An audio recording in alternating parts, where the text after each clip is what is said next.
Hello friends, कैसे आप लोग। उम्मीद करते हैं आप लोग अच्छे होंगे, मस्त होंगे, स्वस्थ होंगे और आप अपने पढ़ाई के प्रति निरंतर प्रयास कर रहे होंगे अपने लक्ष्य को पाने के लिए। तो आज के इस वीडियो में मैं आप सभी दोस्तों के सामने एक नए टॉपिक के साथ हाजिर हुआ हूं, जो टॉपिक आप सभी के लिए मैथमेटिक्स को शुरू करते समय इतना इम्पोर्टेंट है कि बिना इस टॉपिक के ये टॉपिक मतलब आगे चलकर और भी एक्सपेंड होगा और आपको इसमें विस्तृत ज्ञान की हासिल होगी, ज्ञान की जानकारी होगी। तो सबसे पहले मैं जिस टॉपिक को शुरू करने जा रहा हूँ उस टॉपिक का नाम है नंबर सिस्टम।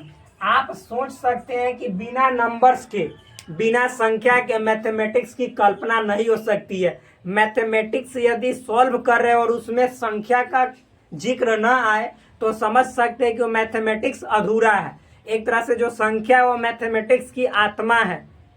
तो आज हम लोग उसी आत्मा को पढ़ने जा रहे हैं जिसके बल पे मैथमेटिक्स पूरी तरह से काम करती है, जिस टॉपिक का नाम है नंबर सिस्टम। क्या नाम है? Number system. ये वाला देखिए,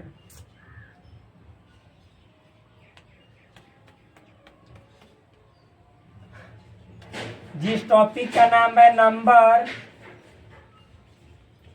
सिस्टम। यहाँ पे जो नंबर सिस्टम लिखा गया वो कैपिटल लेटर में इसलिए लिखा गया ताकि स्पष्ट रूप से सभी सामने वाले जो स्टूडेंट्स हैं उनको दिखाई दे और उतारने में भी आसानी हो। तो इसको हिंदी में हम सभी बोलते हैं संख्या पद्धति। संख्या पद्धति। आप सोच सकते हैं फ्रेंड्स, बिना संख्या के, बिना नंबर्स के मैथमेटिक्स में कोई भी क्वेश्चंस का जिक्र ही नहीं हो सकता है। यानी कभी भी मैथमेटिक्स को यदि आप सॉल्व कर रहे हैं, उसके प्रश्नों को सॉल्व कर रहे हैं, तो आपको नंबर्स की आवश्यकता अवश्य होती है। तो उन्हीं नंबर्स के बारे में हम लोग पढ़ने जा रहे हैं और उसमें भी सबसे पहले क्या पढ़ने जा रहे हैं? तो नंबर सिस्टम। आप लोग इससे पहले बहुत चीजें सीखे होंगे, जैसे agriculture system, agriculture system. Next यदि देखा जाए तो आप लोग सीखोगे एजुकेशन सिस्टम, एजुकेशन सिस्टम और बतलाते हैं। फिर आप लोग सीखे होंगे बहुत ऐसी चीजें हैं जिसको आपने ऑलरेडी सीख ली होगी। मतलब सबसे पहले एग्रीकल्चर सिस्टम, और भी देखिए सिस्टम। सिस्टम का मतलब क्या होता है सो समझिएगा। सिस्टम का मतलब एक तरह से तौर तरीका, इस काम को करने का क्या सिस्टम है, क्या तरीका है, क्या पद्धति है। हिंदी में इसको पद्धति बोला जाता है और वास्तविक रूप से इसका मतलब होता है तौर तरीका। तो मेरे भाई, इस सिस्टम को सबसे पहले तो हम तोड़ देते हैं, लिखते हैं तौर तरीका। यानी सिस्टम को यदि हम हिंदी करें तो पद्धति या फिर तौर तरीका।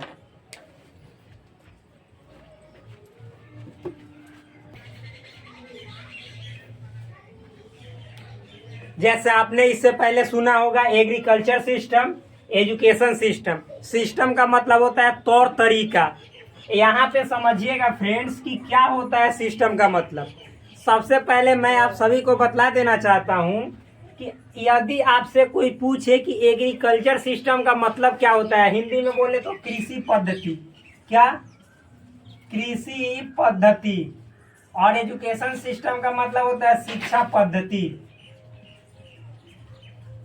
शिक्षा पद्धति। देखिए, कृषि पद्धति कहने से ही ये बात मालूम चल जाता है कि खेती को करने का तौर तरीका। अच्छा, मान लीजिए कि आप खेती करना चाहते हैं और सही रूप से आप पैदावार, फसल की पैदावार उपजाना चाहते हैं अपने खेतों में, तो क्या ऐसे ही जाएंगे बीज मतलब कि छींट देंगे और फसल अच्छी तरह से उपज हो जाएगी? कभी नहीं। यानी फसल की अच्छी उपज के लिए, फसल की अच्छी पैदावार हेतु, पैदावार के लिए आपको सबसे पहले जो एग्रीकल्चर सिस्टम होता है उसके एक एक स्टेप्स को फॉलो करना पड़ता है।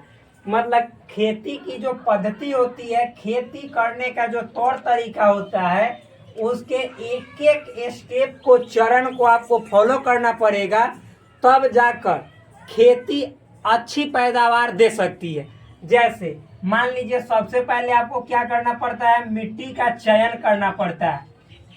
मिट्टी का चयन मतलब सबसे पहले आपको ये तय करना पड़ता है कि कैसी फसल आपको बोना है, कौन सी फसल उपजाना है।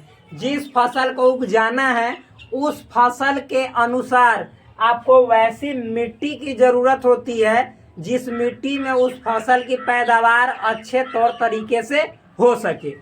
जब मिट्टी की जब परख हो जाती है, आपको उसकी पहचान कर लेते हैं, उसके बाद उस मिट्टी को और शक्ति देने के लिए, उर्वरता शक्ति प्रदान करने के लिए आपको क्या करना पड़ता है, पहले उसको फर्टाइल करना पड़ता है।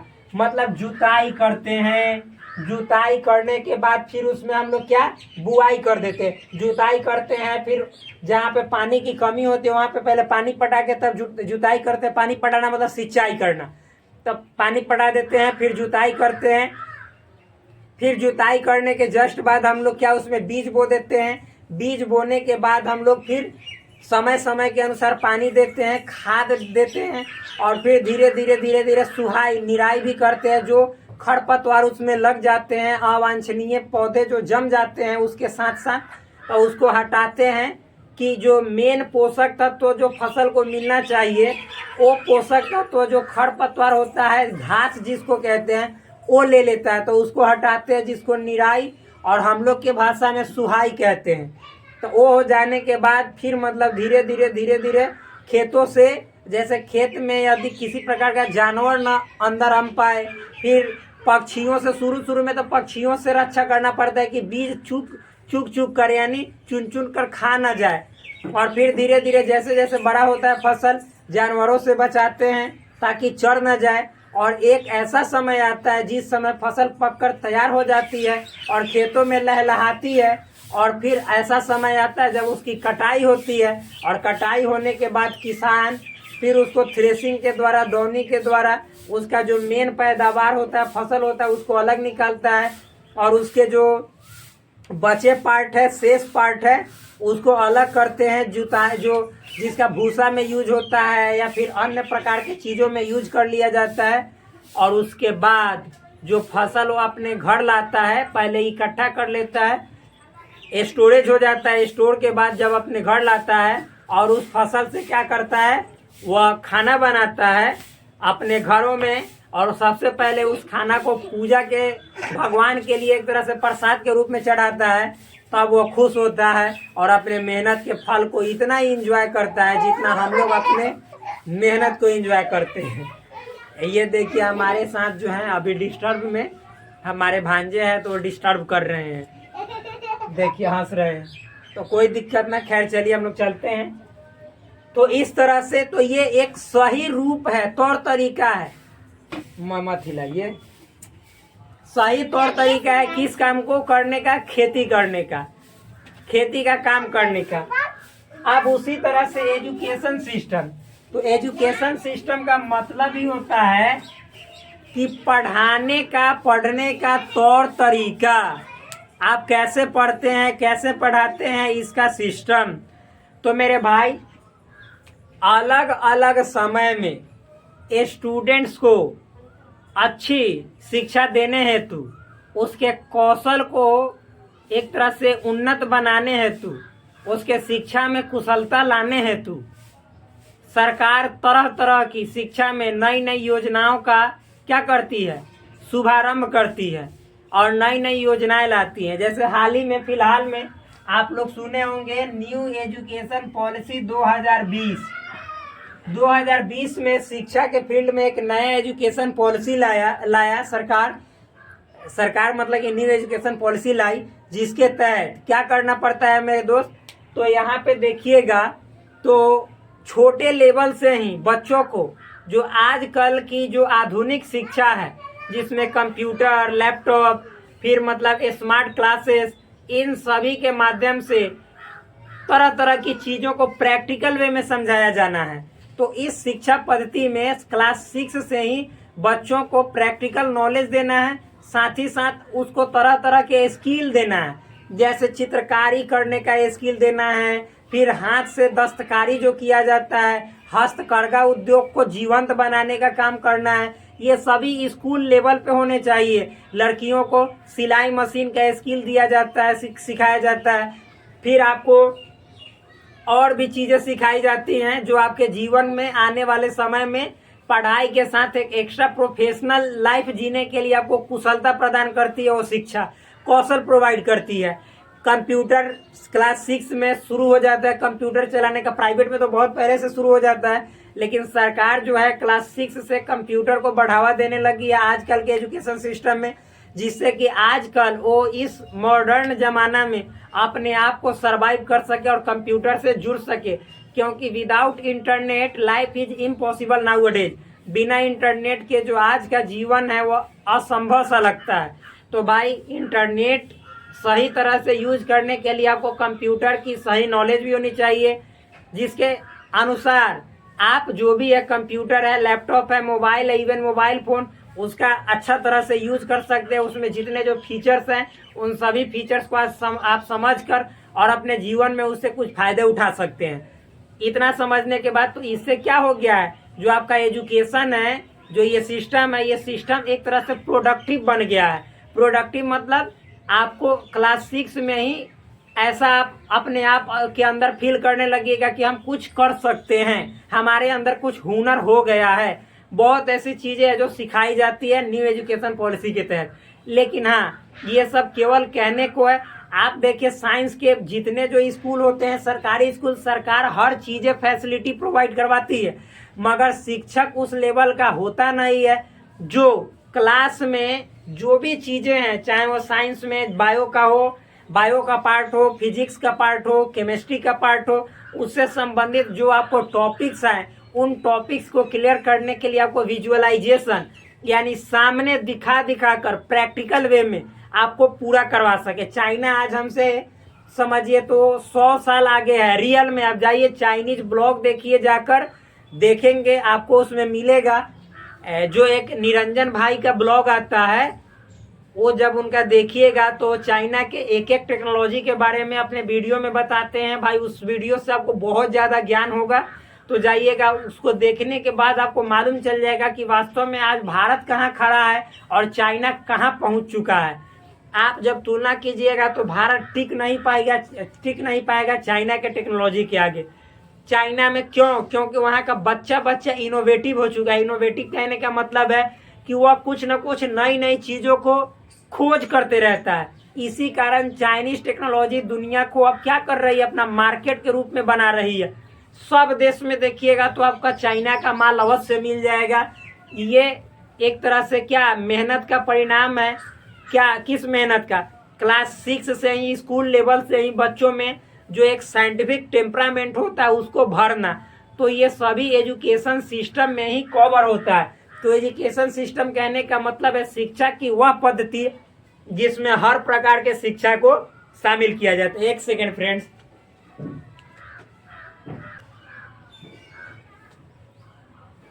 तो फ्रेंड्स अब हम लोग आगे देखेंगे क्या है। अब देखिए, तो इतना समझने के बाद हम लोग अब आगे बढ़ेंगे और देखेंगे कि इसमें क्या क्या है।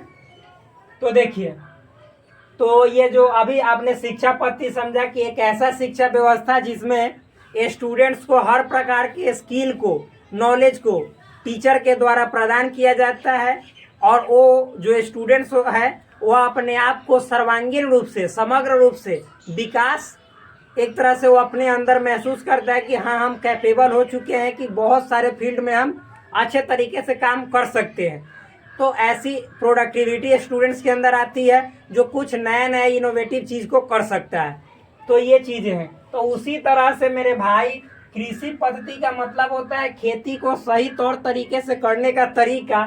शिक्षा पद्धति का मतलब होता है शिक्षा का वास्तविक मतलब समझना, हर प्रकार के नॉलेज को गेन करना। उसी तरह से हम लोग संख्या पद्धति पढ़ेंगे तो संख्या पद्धति का मतलब ही हो जाता है हर प्रकार से संख्याओं को समझना कि संख्या को लिखने का तौर तरीका क्या है, संख्या आखिर में कितने तरीकों से लिखा जाता है, कौन कौन से तरीके में उसका मतलब क्या होता है, इन सभी चीज़ों को समझना ही संख्या पद्धति है। यानी पद्धति का मतलब होता है तौर तरीका, संख्या मतलब संख्या, संख्या को लिखने का तरीका, पढ़ने का तरीका, समझने का तरीका, उसका अर्थ क्या होता है, ये सभी चीज़ें।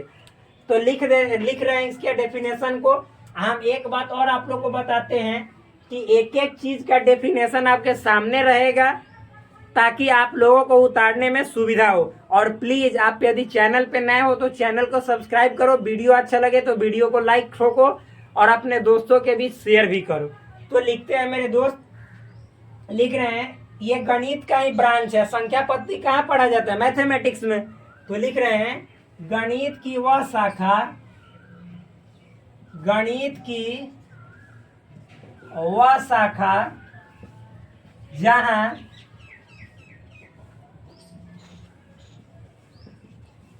संख्याओं को लिखने,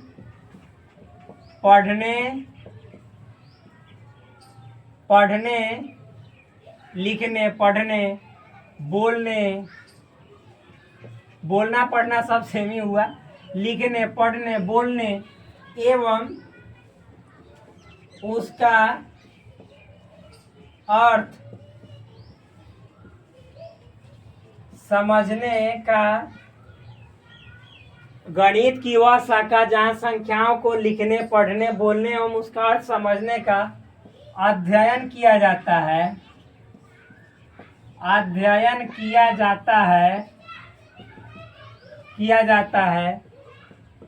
संख्या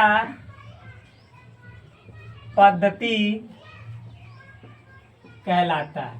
संख्या पद्धति का मतलब ही हो गया, पद्धति मतलब तौर तरीका, संख्या मतलब संख्या को लिखने का तरीका, बोलने का तरीका, उसका अर्थ समझने का तरीका। लिख लिए, बोल लिया और अर्थ पते नहीं है, इसका मतलब क्या हुआ? तो संख्या पद्धति का कंप्लीट नॉलेज आपको नहीं है। तो यानी क्या है नंबर सिस्टम? इंग्लिश में यदि बोले तो number system is a branch of mathematics where we study about how to write numbers, how to read that numbers and what is the meaning of that number is called what? Number system. Number system में हम लोग संख्या को कैसे लिखा जाता है, उसको कैसे पढ़ा जाता है, उसका अर्थ क्या होता है, इन सभी बातों का स्टडी करते हैं, वही नंबर सिस्टम है। अब देखिए संख्या पद्धति को मतलब संख्या को अलग अलग तरीकों से लिखा जाता है। उनमें से सबसे जो महत्वपूर्ण एवं फेमस तरीके हैं जिनको सभी लोग एक तरह से पढ़ते हैं, पूरे यूट्यूब पे बता दे रहे, बहुत कम लोग ही हैं जो आपको बेसिक मैथमेटिक्स के अकॉर्डिंग इन सभी चीज़ों को पढ़ाए होंगे। लेकिन मैं यहाँ पे आपको एक एक चीज़ें बता रहा हूँ, आप इत्मीनान से देखेंगे तो हर चीज़ आपको अच्छी तरह से समझ में आ जाएगी और फिर आप कभी भी इन सभी चीज़ों को देखेंगे तो कोई प्रॉब्लम नहीं होगी। देखिए, तो जो संख्या पद्धति होते हैं वो मुख्य रूप से यहाँ पे लिख रहे हैं 5 प्रकार के होते हैं। देखिए सबसे पहला जो है आप जानते ही होंगे दशमलव संख्या पद्धति, जिसमें हम सभी दुनिया अभी अपना पढ़ाई करते हैं। दशमलव संख्या पद्धति, देखिए दशमलव संख्या पद्धति तो ये टॉपिक दे ही देते हैं। ये संख्या पद्धति क्या हो गया उसको पढ़ लिए। अब अगला टॉपिक है फ्रेंड्स संख्या पद्धति के प्रकार। संख्या पद्धति के प्रकार यानी टाइप्स ऑफ नंबर सिस्टम। आप देखिए तो पहला लिख रहे हैं, पहला है दशमलव संख्या पद्धति। दशमलव संख्या पद्धति, जिसको इंग्लिश में बोला जाता है डेसिमल नंबर सिस्टम।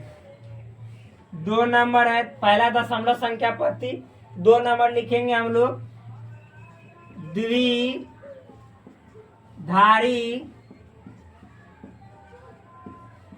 संख्या पद्धति, जिसको इंग्लिश में बोला जाता है बाइनरी नंबर सिस्टम। 3 नंबर है फ्रेंड्स अष्टधारी संख्या पद्धति, जिसको इंग्लिश में बोला जाता है ऑक्टल नंबर सिस्टम। 4 नंबर जो है वो होता है षोडशाधारी संख्या पद्धति, जिसको इंग्लिश में बोला जाता है हेक्सा डेसिमल नंबर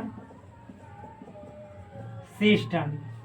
अगला जो है 5वां वो होता है रोमन संख्या पद्धति,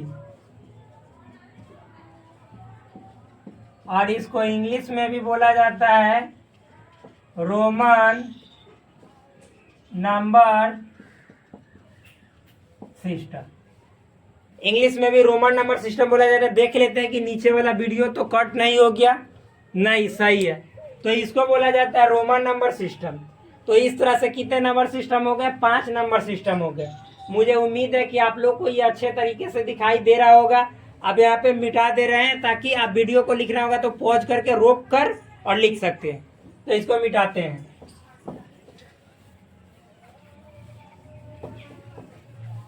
और फ्रेंड्स, आज के वीडियो में बस इतना ही तक रखते हैं। फिर आपसे मिलेंगे अगले वीडियो में। जितने जो टाइप्स लिखवाए हैं उन सभी में एक एक का हम एक्सप्लेनेशन करेंगे, विस्तार पूर्वक वर्णन करेंगे। दैट्स ऑल फ्रेंड्स, मिलते हैं नेक्स्ट वीडियो में। तब तक के लिए धन्यवाद। Bye bye, take care, love you all. Please do subscribe this channel and also like this video.